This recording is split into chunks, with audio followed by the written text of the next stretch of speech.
महाराष्ट्र के बाद अब बिहार विधानसभा में भी औरंगजेब की गूंज सुनने को दिखाई दे रही है। जेडीयू एमएलसी खालिद अनवर ने अच्छा शासक बताया है औरंगजेब को, अच्छा हुक्मरान बताया है, जिसके बाद बवाल मचा हुआ है। हरिभूषण ठाकुर बचौल बीजेपी विधायक हमारे साथ हैं।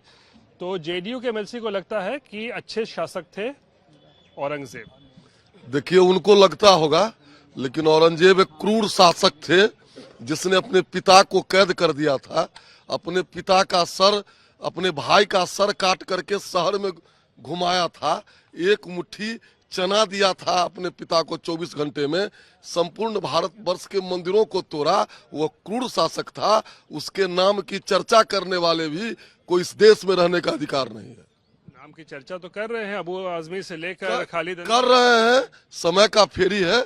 ऐसे ऐसे लोगों का भारत की जनता अब जग चुकी है। अपना जो उसका अतीत गौरवशाली था उसको स्मरण कर रहे हैं, और क्रूर शासक के जो भी चट्टे बट्टे हैं उन पर कार्रवाई होगी। क्या कार्रवाई होनी चाहिए? निश्चित रूप से देशद्रोही की कार्रवाई होनी चाहिए, चाहे जो हो। आप बोल रहे हैं क्या देश में जगह भी नहीं इन लोगों की?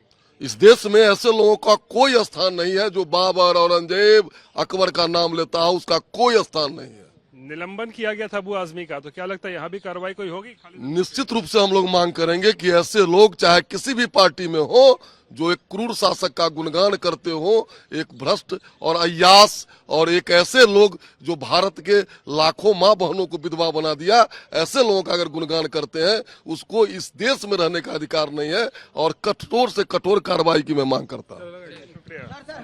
तो काफी आक्रामक मोड में जो है वो बीजेपी के विधायक नजर आ रहे हैं। जिस तरीके से बिहार विधानसभा में भी अब औरंगजेब की गूंज सुनाई दे रही है, और खालिद अनवर जेडीयू एमएलसी ने जिस तरीके से उनका महिमा मंडन किया है, उसके बाद अब बीजेपी की तरफ से देख रहे हैं किस तरीके के आक्रामक तेवर है। और कहा जा रहा है कि ऐसे लोगों की देश में जगह नहीं है, देश से इनको बाहर कर देना चाहिए और कार्रवाई भी होनी चाहिए। कैमरा पर्सन दीपक कुमार के साथ रोहित सिंह, पटना, आज तक।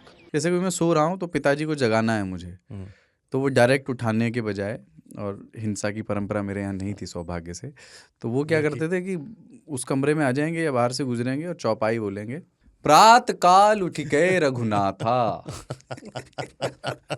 मात पिता गुरु नावई माता। कभी कभी मैं गुस्से में उठ करके अरे पापा, चरण स्पर्श किया और सो गया। मैंने कहा अब मत उठाना।